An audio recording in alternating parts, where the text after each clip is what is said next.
অনেকেরই acrylic extension করতে বড্ড অসুবিধা হয়, তার জন্য এই ভিডিওটা করা।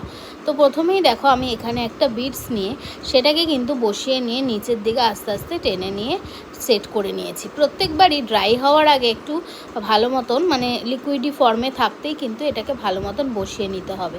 এখানে দেখো, দেখতেই পাচ্ছ এখানে আমি কিভাবে বিডসগুলো বসাচ্ছি। প্রত্যেকটা বিডসই কিন্তু যে মনোমারের সলিউশনে থাকবে সেটা কিন্তু একটু লিকুইড ফর্মে থাকলে বেশি সুবিধা হবে।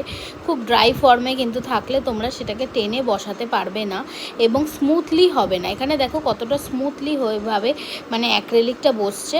তোমরা ইজি প্রসেসে তোমরা করবে, দেখবে একদম ইজিভাবে তোমরা কিন্তু অ্যাক্রিলিক অ্যাপ্লিকেশন করতে পারবে।